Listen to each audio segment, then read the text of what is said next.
rasuluhu la nabiyya ba'dah. Allahumma salli wa sallim wa barik ala nabiyyina Muhammad wa ala alihi wa ashabihi ajma'in. Amma ba'du. Saudara kaum muslimin muslimat rahimakumullah, marilah di kesempatan malam hari ini kita panjatkan puji dan syukur kehadirat Allah Subhanahu wa ta'ala, karena Allah telah begitu banyak melimpahkan nikmat rahmatnya kepada kita semua, sehingga kita di malam hari ini masih diizinkan oleh Allah dan diberi kesempatan oleh Allah untuk bermuwajahah dalam rangka thalabul ilmi. Semoga apa yang kita amalkan di malam hari ini benar-benar menjadi wasilah untuk mudahnya kita memasuki surga Allah Subhanahu wa ta'ala. Amin ya rabbal alamin. Salawat berta salam semoga tetap tercurah limpahkan kepada junjungan kita Nabi besar Muhammad sallallahu alaihi wasallam. Beliau telah memberikan bimbingan, pendidikan, suri tauladan yang baik atau contoh yang baik kepada kita semua, yaitu berupa dinul haq, dinul Islam. Saudara kaum muslimin muslimat rahimakumullah, di malam hari ini kita lanjutkan kembali kajian tafsir surat Al-Baqarah ayat 222 yang kemarin belum selesai. A'udzu billahi minasy syaithanir rajim. Wa yas'alunaka 'anil makhid qul huwa adan fa'tazilun nisaa fil makhid wa la taqrabuhunna hatta yatahur fa idza tatahharna fa'tuhunna min haitsu amarakumullah innallaha yuhibbut tawwabina wa yuhibbul mutatahhirin. Nisa'ukum kharthul lakum fa'tu kharsakum anna syi'tum wa qaddimu li anfusikum wattaqullaha wa'lamu annakum mulaquh wa basyiril mu'minin. Wa la taj'alullaha urdatan li aymanikum an tabarru wa tattaqu wa tuslihu bainan nas wallahu sami'un alim.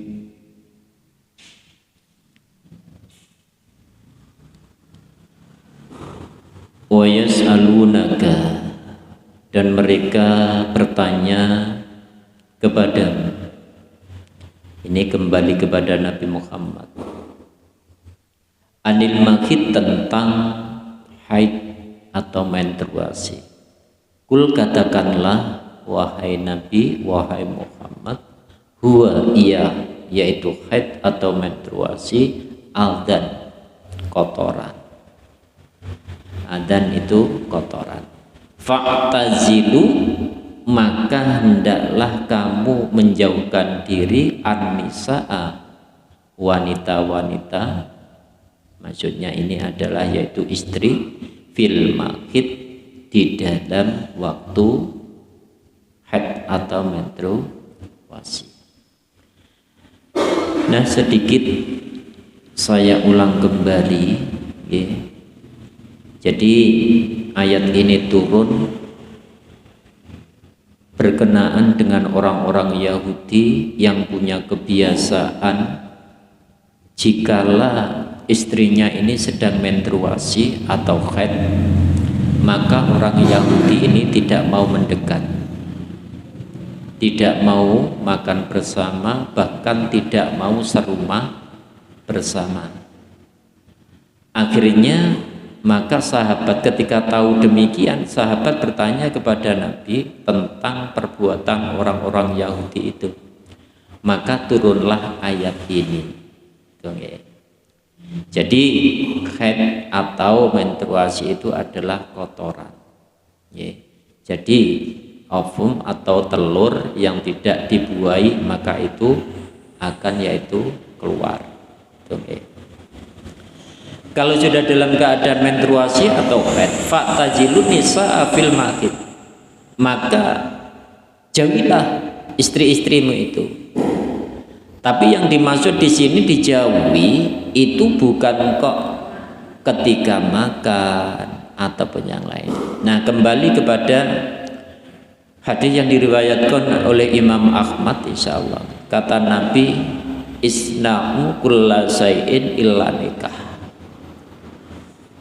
Lakukan apa saja terhadap istrimu yang sedang haid kecuali nikah. Nikah itu adalah yaitu apa? Bersetubuh atau hubungan suami istri. Hanya itu. Untuk yang lainnya tidak apa-apa.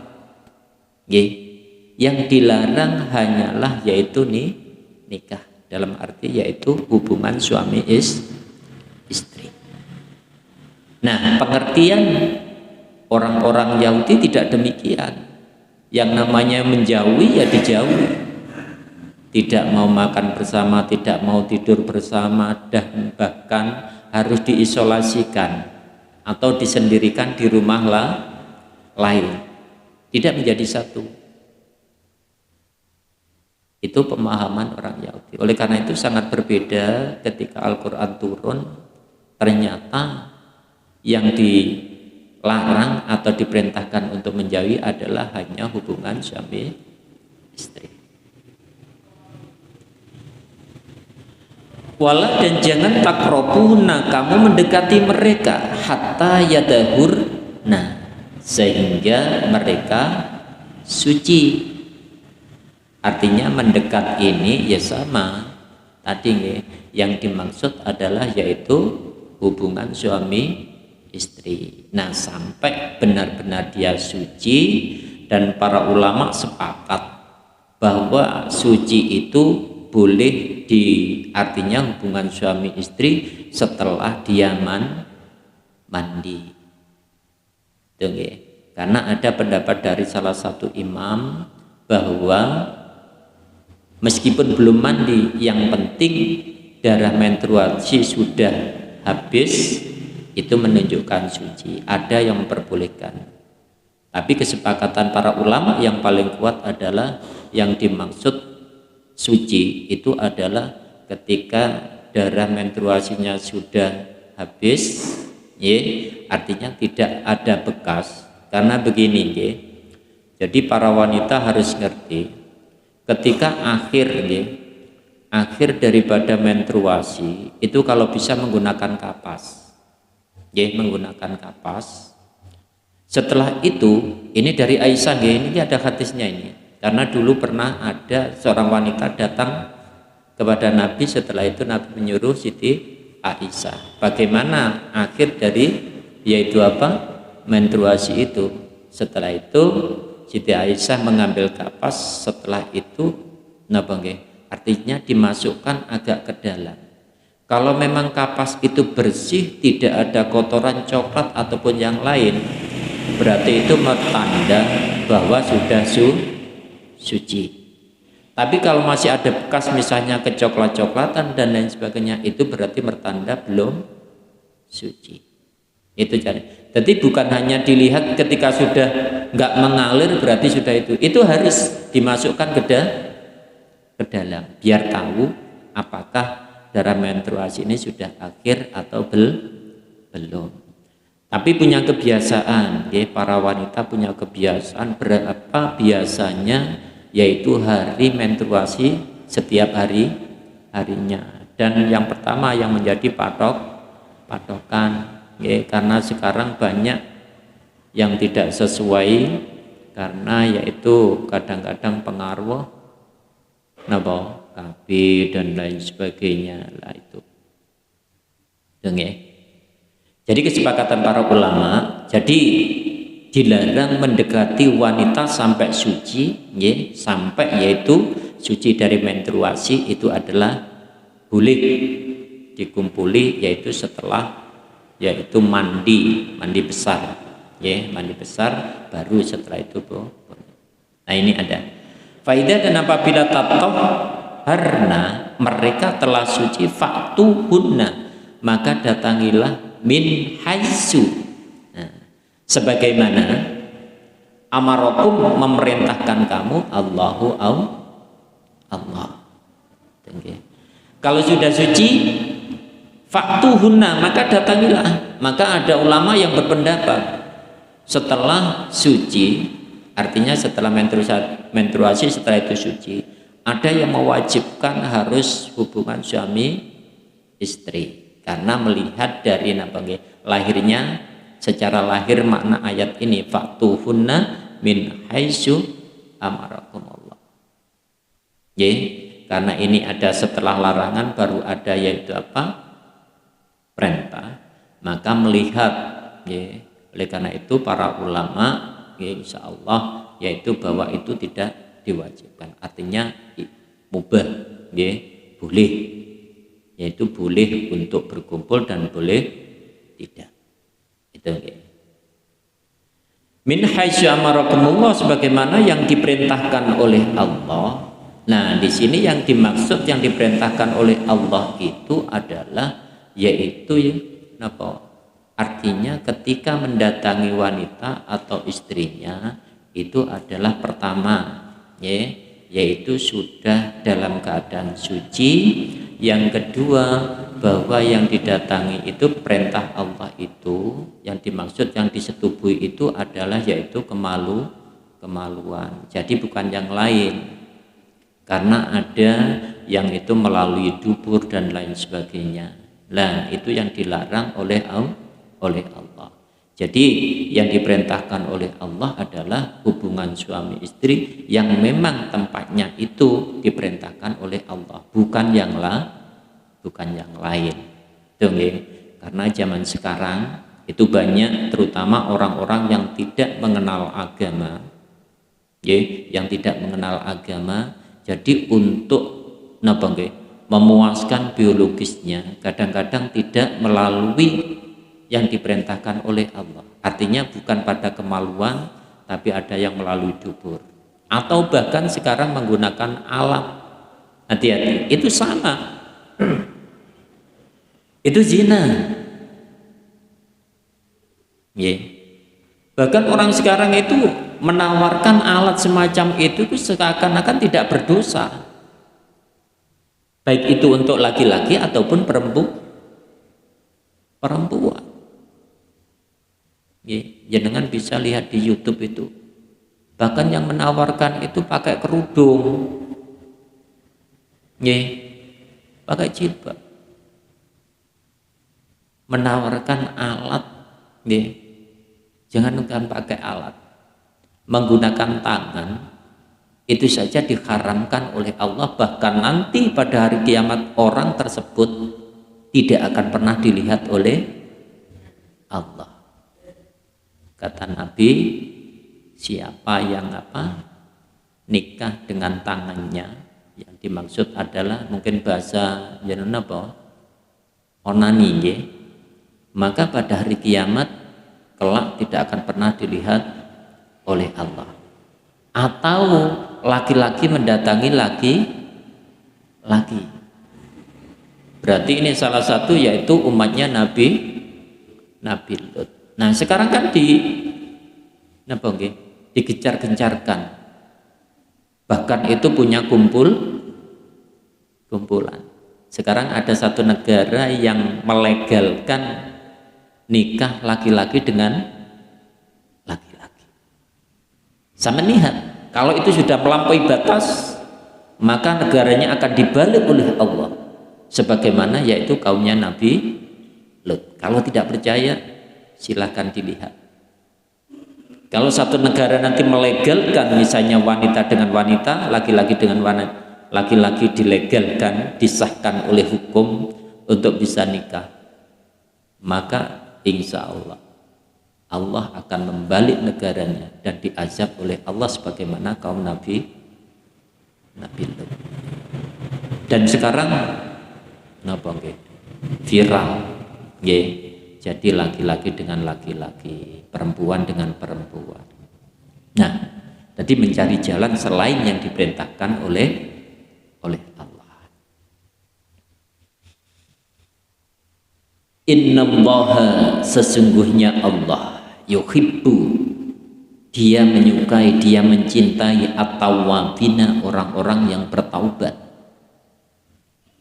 Bila mana pernah melakukan kesalahan dalam hal hubungan suami istri, kalau dulu tidak tahu, nah kalau sudah tahu hukumnya maka segera bertobat kepada Allah. Karena kadang-kadang ada yang dalam keadaan menstruasi maka tetap menjalin hubungan suami istri, padahal itu diharamkan oleh Allah. Tidak boleh, bahkan itu hukumnya haram.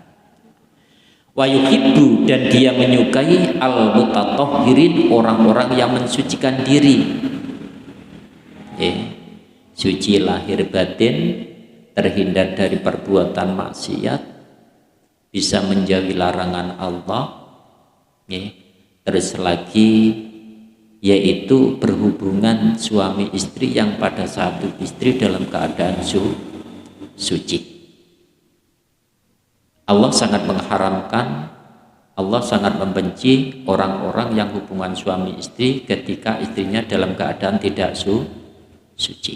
Allah menyukai orang-orang yang suci. Oleh karena itu ini harus artinya diperhatikan. Karena di zaman-zaman modern ini, nah itu ada masukan-masukan dari otak-otak yang kotor, bahkan itu merupakan kadang-kadang sensasi katanya ketika berhubungan suami istri dalam keadaan wanita itu dalam keadaan menstruasi. Itu orang yang tidak kenal dengan agama. Nah, itulah hukum-hukum Allah, yang mana hukum Allah sampai urusan rumah tangga pun diatur oleh Quran. Jadi ini bukan hal yang tabu, Jadi Allah membicarakan hal yang hak sampai yang demikian itu, ini bukan masalah yang tabu, dan itu mesti harus dibicarakan karena banyak orang yang keliru ketika tidak mengetahui hukumnya. Nisa'ukum, istri-istrimu, harsun, ladang, lakum, bagi kalian, bagaikan tempat bercocok tanam. Nah, kalau harsun ini menurut Ibnu Abbas yang dimaksud harsun itu adalah yaitu kemaluan istrinya.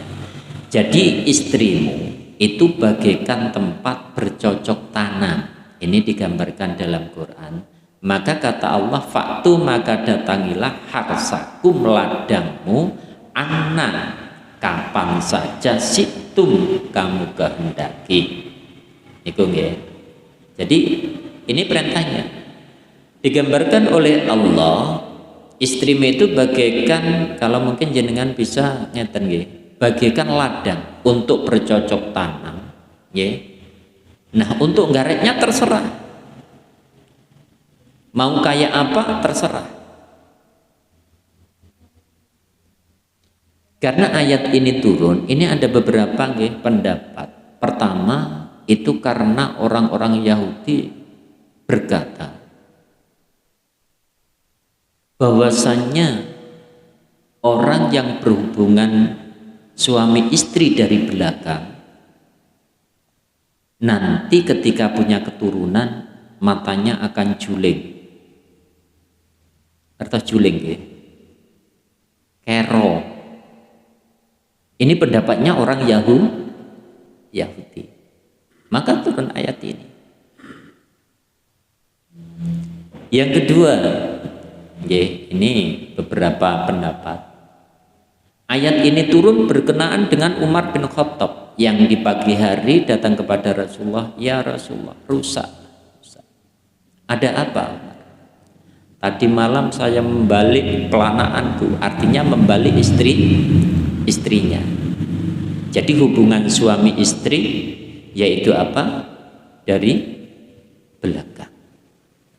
Nah, kata Nabi ini ada dalam satu hadis ya, mukbilatun wa mudbiratun idza kana dzalika fil farji. Jadi hubungan suami istri itu boleh dari belakang, boleh dari depan, depan, belakang, idza kana dzalika fil farji. Yang penting yang dituju, yang dimasuki adalah farjinya. Tidak boleh yang lain. Nah, ini punya kebiasaan. Jadi kalau dulu orang-orang orang-orang yaitu yang ada di Mekah ini sudah punya kebiasaan yang bebas. Artinya apa? Baik itu hubungan suami istri dari depan, dari belakang itu sudah terbiasa. Tapi orang yaitu Ansor yang berada di Madinah ini tabu. Karena dia lebih mencontoh yaitu kepada orang-orang Bani Israel atau orang Yahudi. Dan orang Yahudi tidak memperbolehkan hubungan suami istri dari belakang dengan alasan yang ini tidak ada dasarnya. Alasannya adalah nanti kalau punya keturunan matanya akan menjadi juling atau kerok. Sehingga turun ayat ini. Maka Nabi bersabda, mukbilatun wa mudbiratun idza kana dzalika fil farji. Dari depan, dari belakang boleh, terserah. Yang penting adalah yang dituju adalah tetap farjinya, yaitu bukan dubur. Nah, ini saya sampaikan yaitu hadis yang diriwayatkan oleh Imam Ahmad. Anna Rasulullah sallallahu alaihi wasallam naha ayyatiyar rajulum ra'atuhu fi duburiha.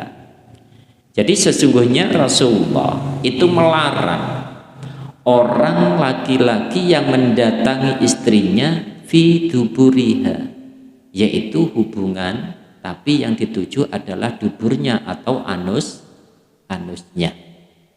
Itu dilarang, tidak boleh. Apakah ada orang dulu? Ada. Ada. Bahkan sekarang pun masih ada. Itu kan orang yang keluar dari yang diperintahkan oleh Allah. Allah sudah memerintahkan yang terbaik, yang itu tidak ada penyakit dan lain sebagainya. Tapi justru manusia kan mencari yang lain, yang tidak diperintahkan, justru yang dilarang, malah itu yang dikerjakan. Oleh karena itu kalau orang-orang yang beriman kembali lagi kepada Al-Quran dan Sunnah, ketika Allah melarang, ketika Nabi melarang, maka orang beriman wajib menjauhi. Dan mana yang diperintah itu yang harus dikerjakan. Itulah orang-orang beriman. Ketika dia membelot, berpaling dari apa yang diperintahkan oleh Allah, bahkan tidak menjauhi apa yang dilarang oleh Allah, itu berarti tidak bisa dikatakan sebagai orang-orang yang beriman. Karena orang beriman itu yakin, percaya kepada Allah, juga kepada Rasulnya, tidak mau membangkang. Itu sifatnya orang-orang yang beriman. Terus lagi hadis yang kedua ini yang diriwayatkan oleh Imam Ahmad juga, qala Rasulullah sallallahu alaihi wasallam, innal ladzi ya'ti imra'atuhu min duburiha la yanzuru ilaihi. Jadi Nabi bersabda, sesungguhnya orang yang mendatangi istrinya fi duburiha, di dalam duburnya atau anusnya, la yanzuru ilaihi, maka Allah tidak akan pernah melihatnya kelak.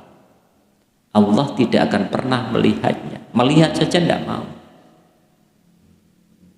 Tuh, ini sama, yaitu apa?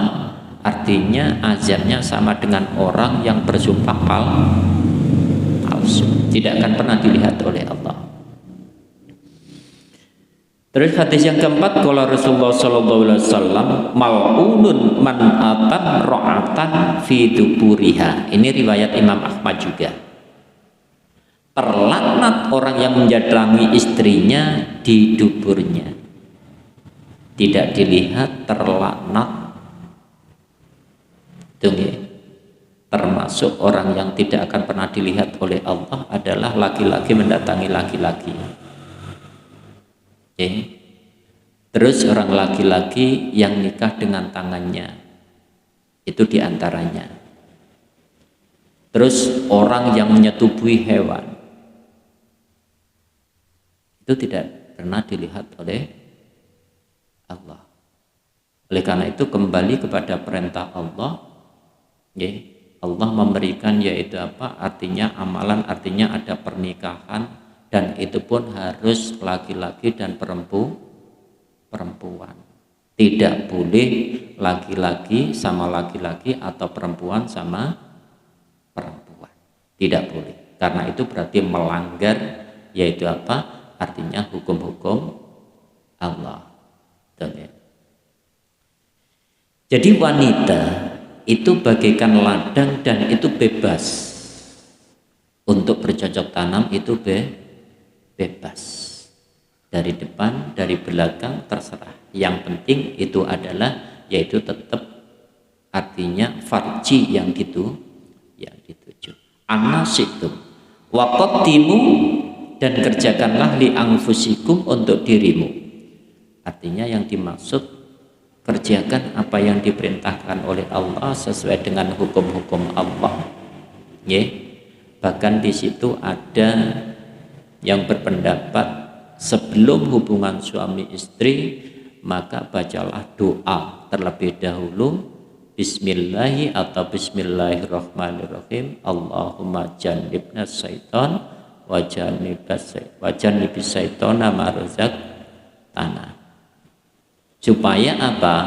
Yaitu di lanjutan hadis itu, kalau dia punya keturunan, maka keturunannya tidak akan pernah diganggu oleh setan.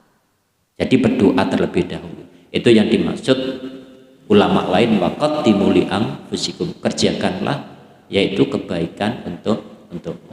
Selain kita harus melihat rambu-rambu perintah dan larangan dari Allah dalam hubungan suami istri. Dan Allah mengatur, Rasulnya juga mengatur. Bahkan kemarin sudah saya bacakan beberapa hadis. Sebenarnya ini banyak hadisnya, cuman saya ambil yang penting saja. Yang lainnya juga penting, tapi sudah terwakili. Jadi semuanya diatur oleh Allah dan Rasulnya. Oleh karena itu kita harus kembali pada syariat Allah dan Rasulnya bila mana mau selamat dunia akhirat. Wattaqullah, dan bertakwalah kepada Allah, wa'lamu, ketahuilah, annakum, bahwasanya kamu mulakuh, akan menemuinya, artinya menemui Allah, wa basyiril mu'minin, berilah kabar gembira kepada orang-orang yang beriman. Artinya pada akhir ayat ini, wattaqullah, ini kita diperintahkan untuk taat, takwa kepada Allah, takut kepada Allah, artinya dalam rangka memenuhi perintah Allah dan menjauhi larangan Allah sesuai dengan yang tertera di dalam ayat tadi. Itu ya. Kenapa? Karena wa'lamu annakum mulaku. Kamu pasti akan bertemu dengan Allah, akan menemui Allah, mempertanggungjawabkan semua yang pernah yaitu dilakukan semasa hidup di dunia. Bahkan satu kata pun nanti ada pertanggungjawaban di hadapan Allah. Ini yang perlu kita catat. Oleh karena itu orang-orang yang beriman itu sebenarnya tidak banyak berkata. Karena satu kata nanti itu ada pertanggungjawabannya. Orang beriman itu enggak banyak kata, tapi banyak beramal. Nabi kan demikian memberikan contoh. Nabi itu tidak banyak kata, Karena ketika banyak berkata, yang keluar dari lisan Nabi itu adalah sebuah hukum yang disebut hadis. Bahkan termasuk perbuatannya juga disebut hadis. Maka Nabi berhati-hati. Oleh karena itu kalau orang beriman cinta kepada Rasulullah, paling tidak kita mencontoh, tidak banyak berkata tapi banyak beramal. Berkata di saat perkataan itu memang penting untuk disampaikan. Jadi tidak banyak berkata kayak tong berbunyinya nyaring, mek berang-brong tapi tidak ada manfaatnya, dan itu nanti ditanya oleh Allah ketika kembali kepada Allah. Karena itu kita berkata kalau memang perkataan itu bermanfaat dan memang perlu disampaikan, dan lebih banyaklah berpikir kepada Allah. Wa basyiril mu'minin, berilah kabar gembira kepada orang-orang yang beriman. Nah ini orang beriman itu mesti, kenapa diberikan kabar gembira? Karena orang yang beriman itu mesti percaya kepada hukum-hukum Allah dan mesti mengikuti. Makanya orang beriman itu diberi kabar gembira. Ketika taat kepada Allah Rasulnya, maka jaminannya adalah kebahagiaan dunia akhirat. Itu Tapi ini Bapak Ibu perlu diusahakan. Karena kadang-kadang kita di dalam melakukan ketaatan kepada Allah ini kan bukan sehari dua hari, tapi kita dituntut selama hidup kita dan sampai kita kembali kepada Allah. Ini kadang-kadang orang yang tidak bisa sabar. Karena banyak orang melakukan ketaatan itu sifatnya sementara, rok-rok asem. Ketika hatinya enak, begitu khusyuknya luar biasa, ibadahnya luar biasa. Tapi dikala hatinya ndak enak, nah ibadahnya malas, ngajinya malas, segalanya malas.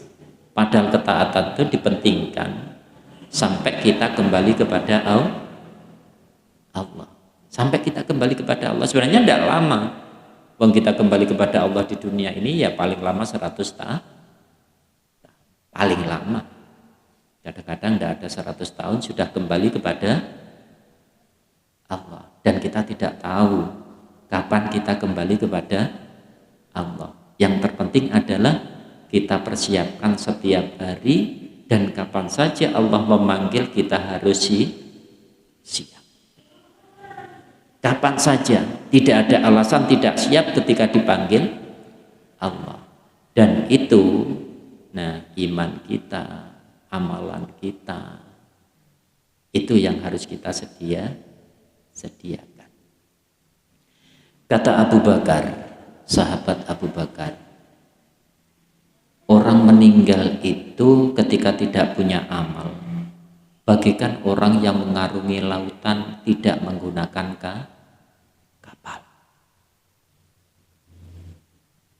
Orang yang mengarungi lautan tidak menggunakan kapal itu orang yang kembali kepada Allah tapi tidak punya apa. Sudah bisa ditebak kalau orang menyeberangi lautan tanpa menggunakan kapal, maka sedikit sekali orang yang selamat. Maka kata Nabi, orang yang demikian, orang yang meninggal itu adalah memerlukan pertolongan. Apa yang memberikan pertolongan? Pertama adalah amal dia sendiri. Yang kedua adalah bisa doa dari anak soleh solihah, atau jariah yang pernah ditanam, atau mungkin pernah punya ilmu yang bermanfaat. Jangan dipandang ilmu manfaat itu hanya mengajarkan Quran. Jangan itu terlalu sempit. Mengajarkan Al-Quran juga iya, ini ilmu yang bermanfaat juga. Tapi ketika jenengan mengajarkan misalnya orang itu bisa bekerja, akhirnya menjadi sukses dan akhirnya bisa berhaji, bisa membayar zakat, bisa sedekah. Itu juga termasuk ilmu manfaat. Oleh karena itu kalau punya ilmu jangan pelit-pelit. Sampaikan. Yang penting kita ketika menyampaikan ilmu itu pesan kita gunakanlah untuk kebaikan. Ilmu apa saja. Mungkin dalam hal kerja, ya, itu juga termasuk ilmu yang bermanfaat. Karena dengan bisa kerja itu bisa memenuhi kebutuhan keluarganya, bisa menyekolahkan, bisa memondokkan, bisa macam-macam. Itu kan ilmu yang manfaat. Ya. Oleh karena itu sesungguhnya semua ilmu itu kalau memang bermanfaat maka berguna bagi kita dan bisa memberikan pertolongan kepada kita. Jadi agama niku empun dimaknai dengan kata yang sempit, hanya mengajarkan Quran, hanya mengajarkan sholat, bukan hanya itu. Nggih, meskipun sholat Quran itu wajib. Selain itu juga banyak. Nggih. Jadi memerlukan pertolongan. Selain doa-doa orang-orang yang beriman.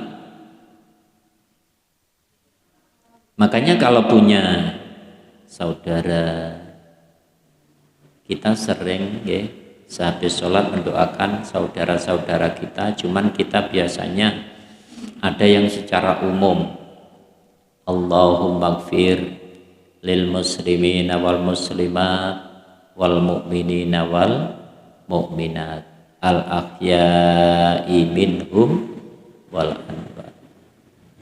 Mohon kepada Allah agar orang mukmin laki-laki, perempuan, muslim laki-laki, perempuan supaya diampuni, baik yang sudah meninggal atau yang masih hidup.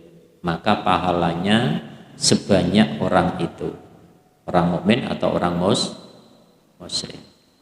Atau mungkin jenengan kepingin apa?